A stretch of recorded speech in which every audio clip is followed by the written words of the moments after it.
nikipanda hizo stairs ni giza tupu. Sasa hakuna vile upepo inaingia na jua hata uioni. Even standing here, I still remember my friend, and it's so painful for me. Building standards in the country have been compromised.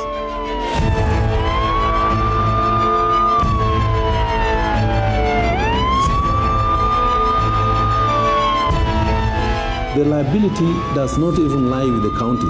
This is an excuse by City Hall. City Hall has always failed. There is no doubt about it.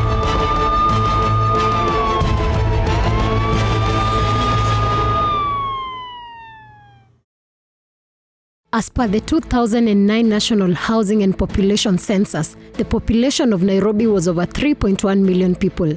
This number seems to be on the rise as more people move to urban centers in search of greener pastures. As a result, more housing amenities have to be put up to meet this number of the citizenry. Kenya's Vision 2030 aims at transforming Kenya into a middle-income country by the year 2030. The social pillar of this vision seeks at providing a just and cohesive society in a clean and secure environment. Good housing is a major factor towards this. Tazama looks at the quality of housing in Nairobi to see if it's in line with this vision.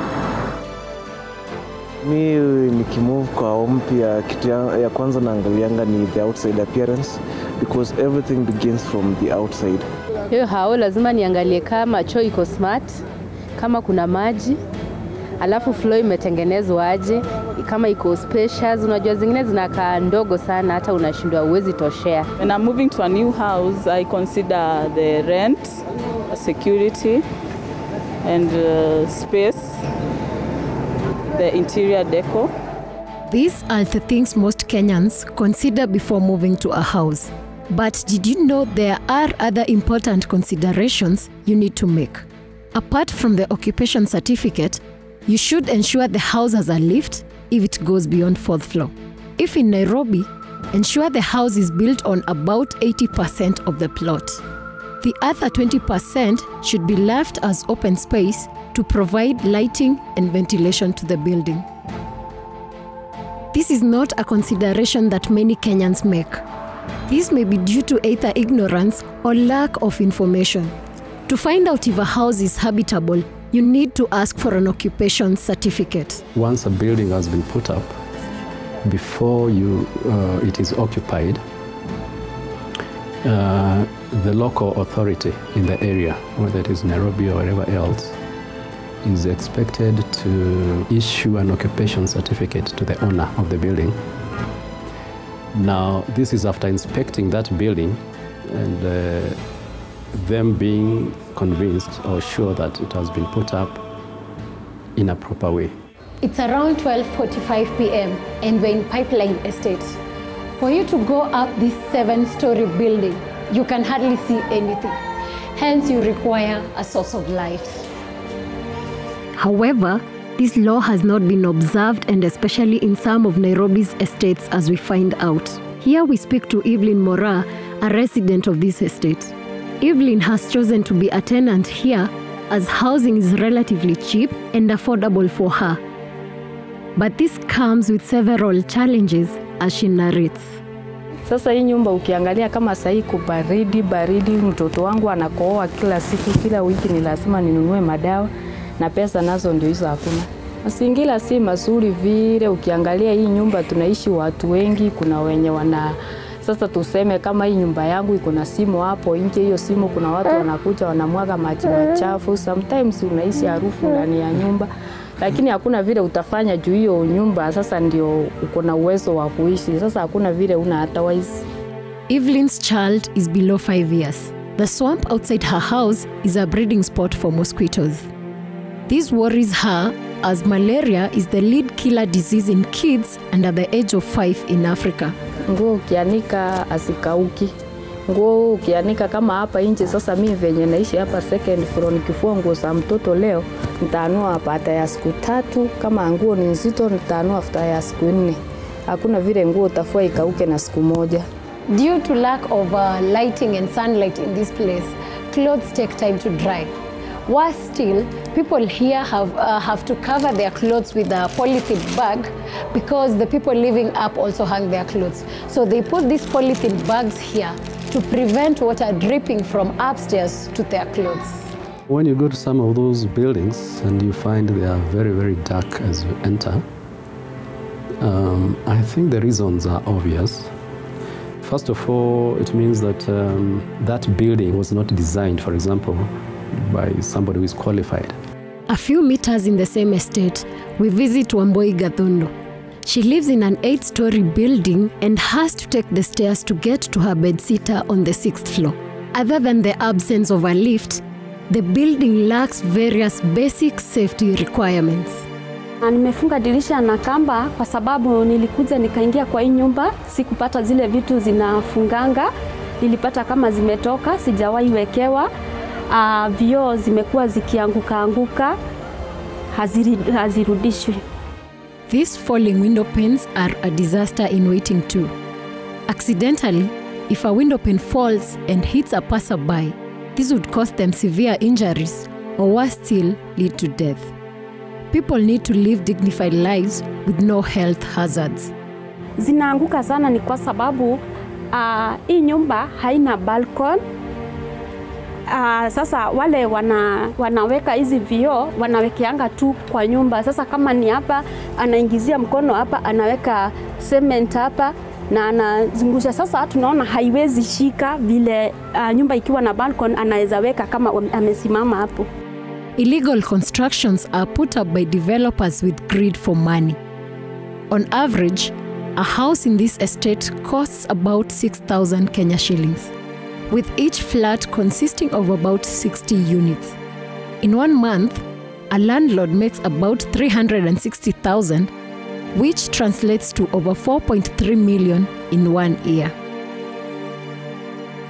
If the building regulations are followed to the letter, these are issues that tenants will not be facing. One of the basic requirements in construction is to have a site board. A site board contains names of all the consultants involved in the construction. This includes the architect, the developer, the engineer, the contractor, subcontractor, and the approval number. This is a requirement meant for public information so that, should anything happen, the public is aware of all those details. It's in this same estate that a building collapsed about 2 years ago, leading to the loss of lives. However, if such a case was to happen again, we would face challenges tracing the people involved. Despite the fact that a site board is a basic requirement for any form of construction, we managed to spot various ongoing projects that didn't have them. Despite allegations by City Hall that they have refused to approve any constructions in pipeline, several are still ongoing. Most of these have no signage, a clear indication that no inspection has been done. It's evident that building standards in the country have been compromised even after several buildings have collapsed in the past. Human dignity, health, and living standards have been ignored too. I will be visiting City Hall to talk to the people tasked with checking to ensure that houses are good for human habitats. People who are doing illegal development are people who, at the onset, decided they are going to defy the law. So they would not put the board and do something else. The board you only put if you have got an approval. If you find a building which is coming up and you do not see that kind of signage, then it means City Hall is not doing its work. Encroaching of service lanes such as road reserves and power is also evident here. What's more, a further walk in the estate reveals a more distressing image.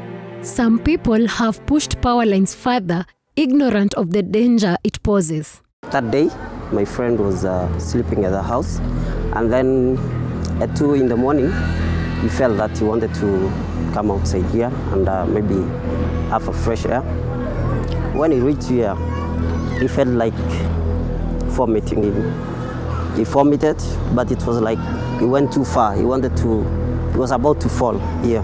So now, he tried to, when he tried to come out of his place, it was impossible for him to stand. So I believe he clinged on these naked wires. That's where the accident happened. So he was electrocuted and he fell on this place. any service lane is actually a right-of-way for any service.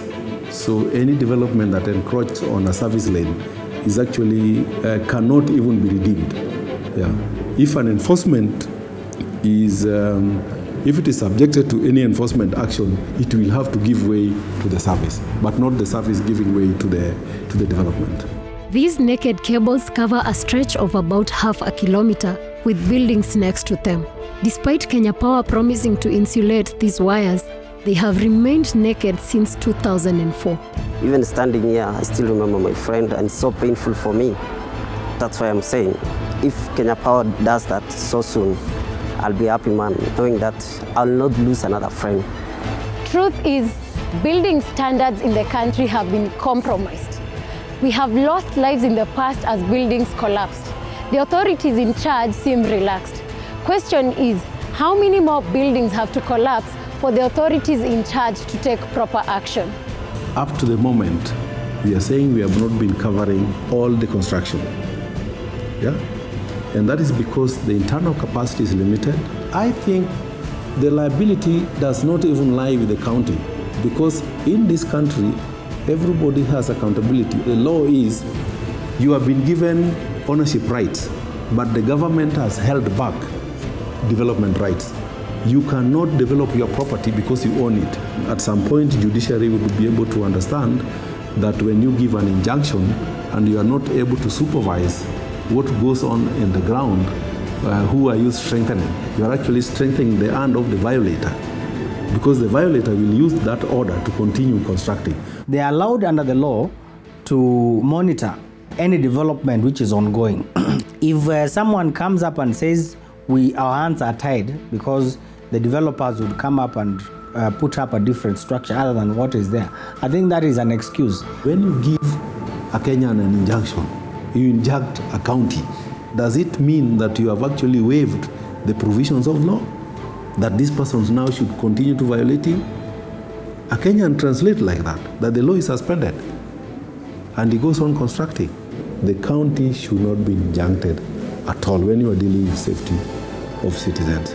It is an area that at all costs the judiciary should resist protecting violators. This is an excuse by City Hall. To deal with illegalities in the construction industry, the National Construction Authority was established in 2011. Any contractor undertaking construction should be registered with this authority. As of now, the authority has registered about 25,000 contractors. We have got also another mandate of registering skilled workers, as I told you, which we are rolling out, and we're going to give IDs to every skilled construction worker in this country. And so if you're found engaging in construction and you don't have that, then it's a crime punishable by law. The penalties are hefty, and they're actually prescribed in the Act. You could face up to 3 years in prison, or you could pay a fine of not more than 1 million shillings. The public should be aware that whatever is coming around you is part of your environment, and you have a say. So you have a say, you have a right to inform the National Construction Authority of any construction activity you see. It could be a road, it could be a water project, it could be a building, it could be an extension. Then NCA will be able to move in and ascertain that the basics have been adhered to. If the process of getting approvals is made less costly, is made convenient, is made, then I believe a lot of developers would not fear going to seek those approvals, and we would end up with a much better environment. We are here to help contractors, but they must play by the rules, and they must follow the laid down procedures, the laws, and the professional practice. The persons who are in charge of supervision, policing construction, they must be able to be competent, they must be able to be efficient, so that they can be able to monitor and establish what buildings are being put where, and if so, whether those buildings have been given the requisite approval. And if the approval has been given, whether the construction is as per the work plan which was approved by City Hall. Having lost lives in the past in illegal constructions, the blame game is not a solution.